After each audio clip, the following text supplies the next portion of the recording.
Dear Xbox, what the hell is going on over there?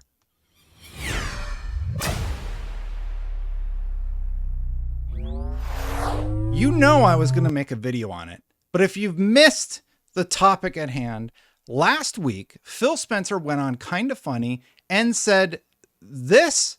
I see commentary that if you just build great games, everything would turn around. It's just not true that if we go off and build great games, all of a sudden you're going to see console share shift in some dramatic way. If you build great games, everything would turn around. And he does not seem to think that it would.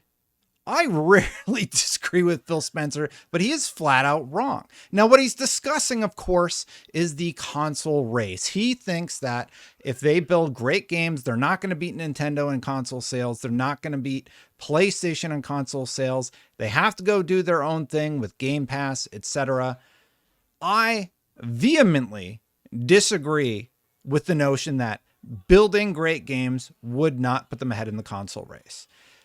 He said this in a way that was so poor, it's just being used as ammunition against Xbox, against Phil Spencer.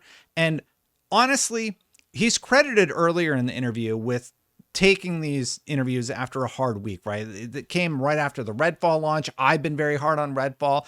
I don't understand how that game releases in the state it releases. And he went on there and to me, Phil Spencer seems frazzled. I've never seen him do an interview where he is in the mind space he's in. And honestly, if you were ever to cancel an interview, it should have been this one. Yeah, and you might try to get me on positive. I'm not in positive mode this week, so I'll apologize for staying in kind of cranky mode. I have to imagine this was filmed probably not that day, probably the day before.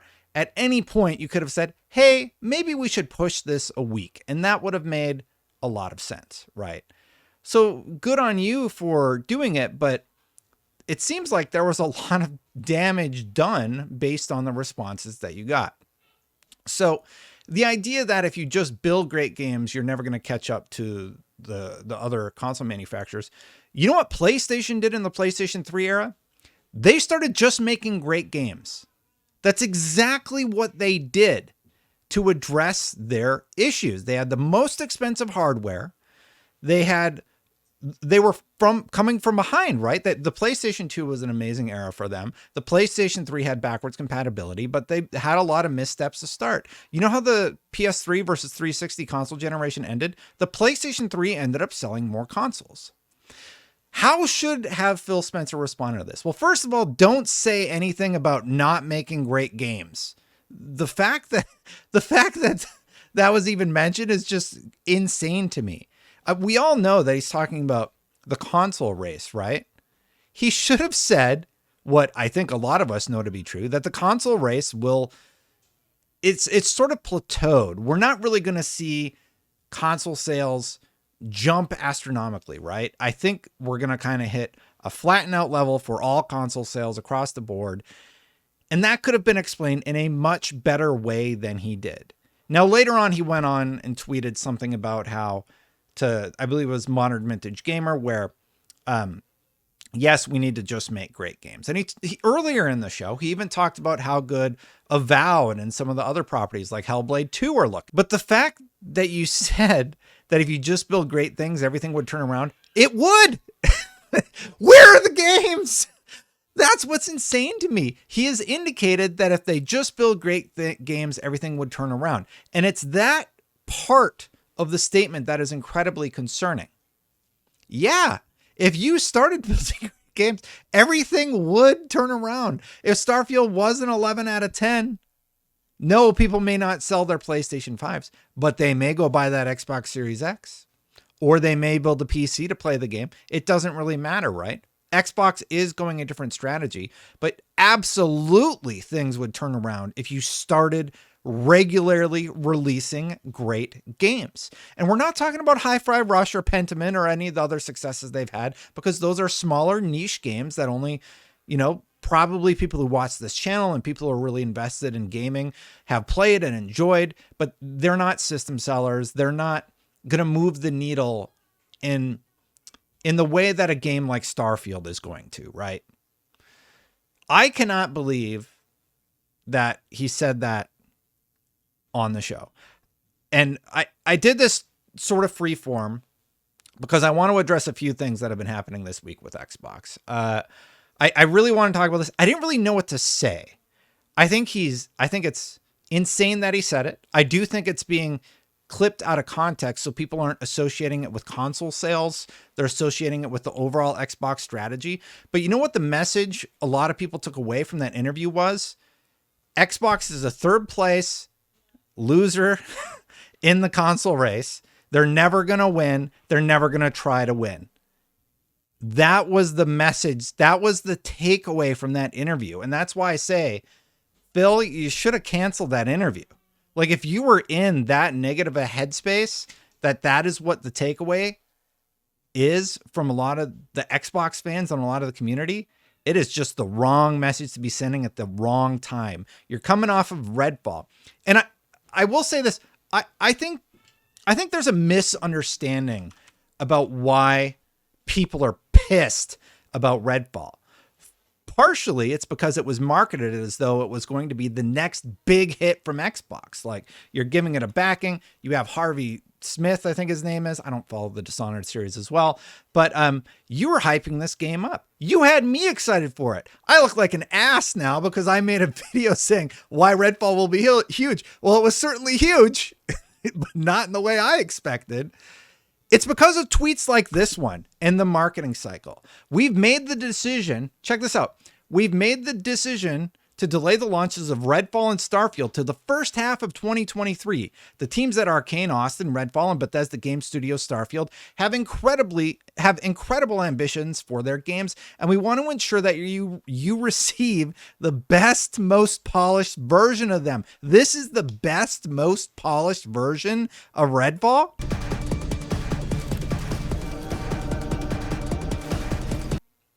I don't know who your mock reviewers are, but if they're telling you this game would have scored like a 7 or an 8, he said double digits, right?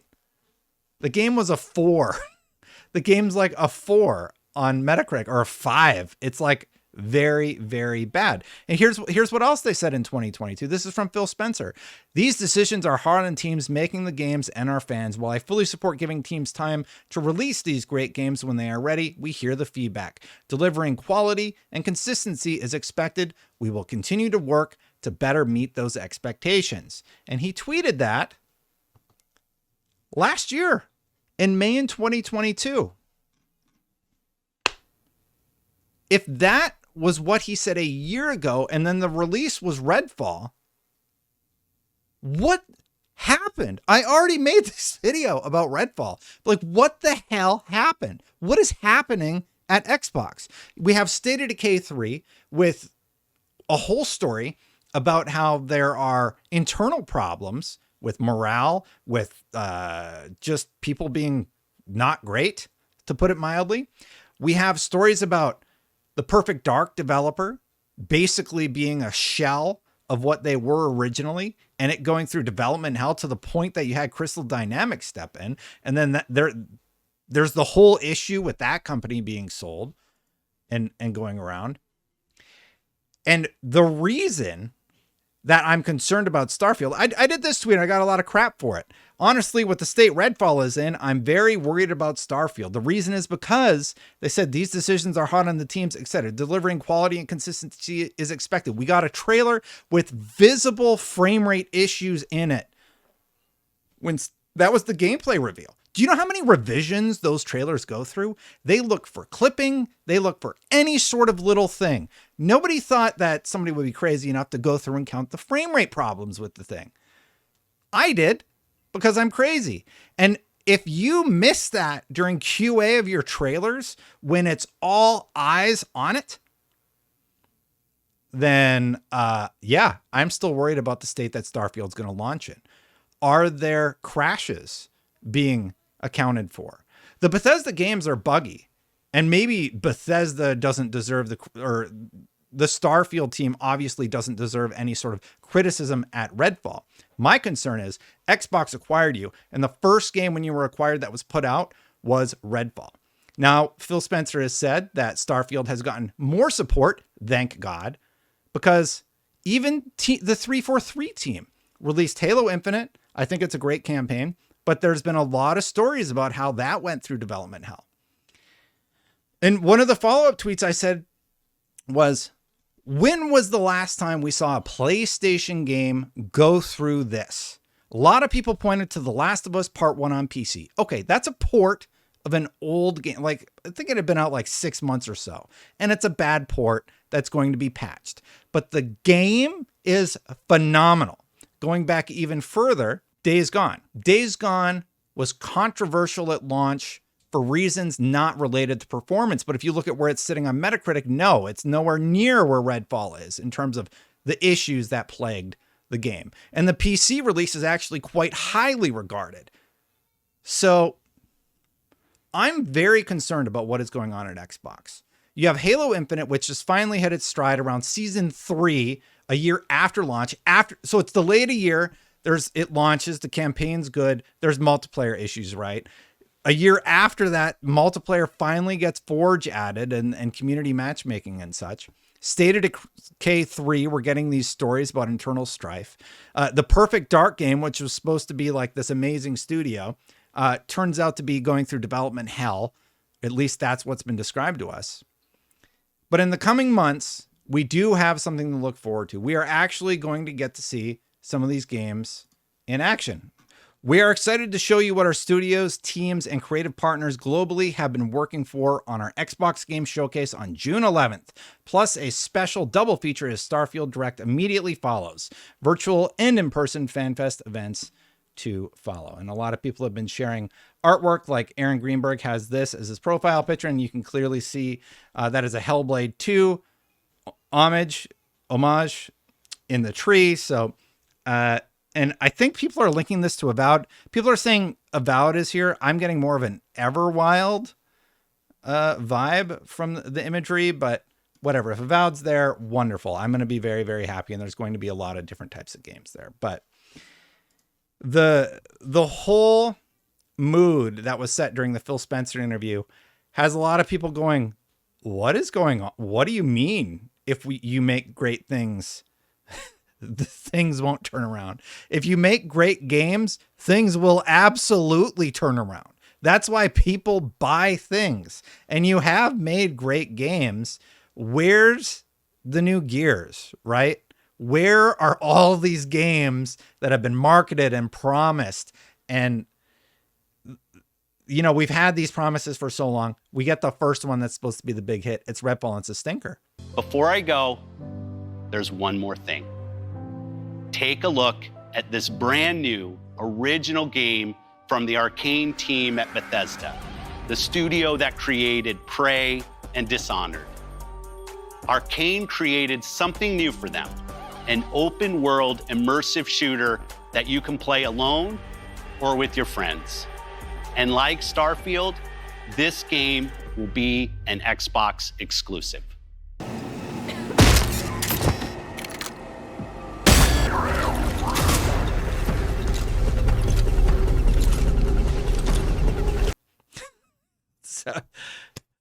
So like, it feels like we were lied to for like 2 years about this property that's supposed to be your big positive momentum game to show what you can do going forward. And it's Redfall, and it's just not it. Faith is absolutely shaken by everybody. I think it's okay to turn down interviews. If you're not in the headspace, like he was clearly not in the headspace. I do appreciate the open candor, but man, I think that interview did more harm than good for Team Xbox over at Xbox, right? That's my 2 cents on it. I'm gonna just be open with you. I don't even know what to say anymore. Like, okay, what am I gonna talk about? Right? We know nothing about Starfield. It's just nothing until June 11th.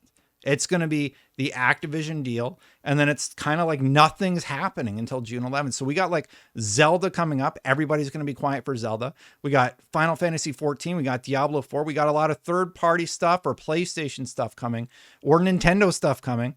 And the big Xbox thing is Starfield and the showcase. So that's what we have coming down the line. And what a weird situation to be in. Let me know how you're feeling after that interview, because I get what he's saying about console sales, but he also said people say if you just build great games, everything would turn around. That's just not true. I'm paraphrasing, but that's the general takeaway.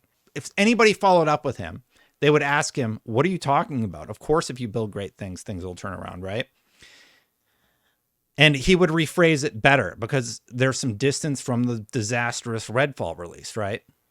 And he's more PR trained than what was on display there. It was very human, but it's also very concerning when you run the Xbox brand and you're flustered, right? And saying things like building great games doesn't matter. It does. It absolutely does. And I think there were better ways to address a lot of those questions, especially near the end.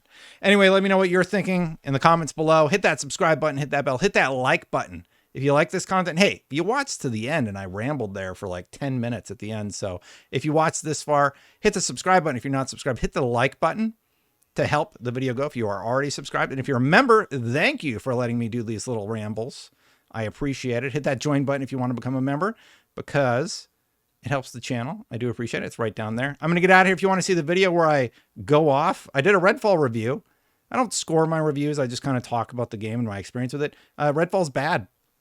So check out my review there, and I'll see you for the next one. Bye for now, everybody.